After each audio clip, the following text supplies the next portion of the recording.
நேபாள அணிய அவ்வளோ சீக்கிரமெல்லாம் யாரும் கத்துக்குட்டி அணிலாம் சொல்லிட முடியாது. இங்கிலாந்து கிட்ட தோத்தாலும் இனி இருக்கக்கூடிய எதிரணிகள் இவங்க கிட்ட வெற்றியை ஈஸியா பறிக்க முடியாதுன்னு பந்தய குதிரையா மாறி இருக்கிறாங்க. வேர்ல்டு கப் தொடர்ல ஃபர்ஸ்ட்ல பேட்டிங் செய்த இங்கிலாந்து அணி பவர் பிளேக்குள்ளார 57க்கு 2 விக்கெட்டை இழந்துட்டாங்க. நேபாள வீரர்கள் 3 ஓவருக்கு ஒரு முறை விக்கெட் எடுத்துக்கிட்டே இருக்கிறாங்க.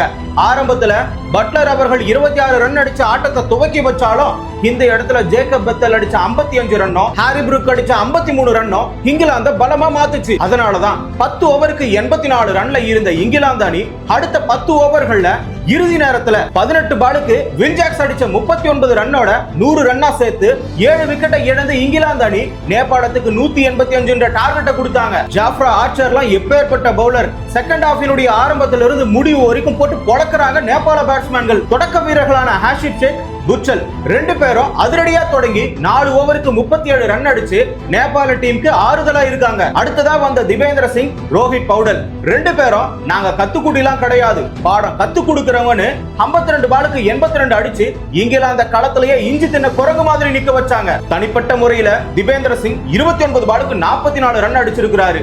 இன்னொரு பக்கம் ரோஹித் பவுடல் கேப்டனா 37 ரன் அடிச்சிருக்கிறாரு. ஆக மொத்தம் நேபாள அணி 16 ஓவரை கம்ப்ளீட் பண்ணி 129 ரன் 4 விக்கெட்டை இழந்திருக்கிறாங்க. நேபாள அணி ஜெயிக்கணும்னா 18 பாலுக்கு 46 ரன் தேவை. அந்த நேரத்துல ஜாஃப்ரா ஆர்ச்சர் தான் வீசுறாரு 18வது ஓவரை.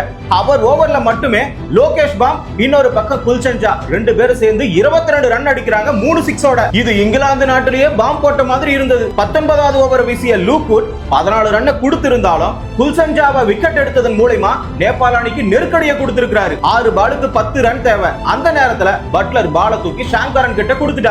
ஆல்ரெடி வெடிச்சுக்கிட்டு இருந்த லோகேஷ் பாம் இன்னும் வெடிக்க போகுதுன்னு தான் நினைச்சிருந்தோம். ஆனா ஒண்ணுமே இல்லாம சப்பையா முடிஞ்சு போச்சு. அந்த 6 பால்ல 3 பால யாக்கரா வீசி 5 ரன் மட்டும் விட்டு கொடுத்து 4 ரன்கள் வித்தியாசத்துல இங்கிலாந்து அணி வெற்றி பெற்றிருக்கிறது. என்னதான் களத்துல ஜெயிச்சது இங்கிலாந்தா இருந்தாலும் அந்த வான்கடை மைதானத்துல சுற்றி இருந்த 17,000 ரசிகர்களும் நேபாள அணிக்கு ஆதரவா குரல் கொடுத்ததுதான் உண்மையான வெற்றி மாதிரி பார்க்க முடியும். நம்முடைய இலக்குல தோக்குறோமோ ஜெயிக்கிறோமோ, ஆனா தொடர்ச்சியா விடாம போராடுறோமா, அப்படி போராடும் போதே நமக்கான மதிப்பு தானா வரும்ன்றதுக்கு நேபாள அணி தான் பெஸ்ட் எக்ஸாம்பிள். வேர்ல்ட் கப் தொடர்ல நடக்கக்கூடிய ஒவ்வொரு போட்டியினுடைய அப்டேட்டுகளை தெரிஞ்சுக்கணுமா, ஷார்ட்ஸ் தமிழை ஃபாலோ பண்ணிக்கோங்க.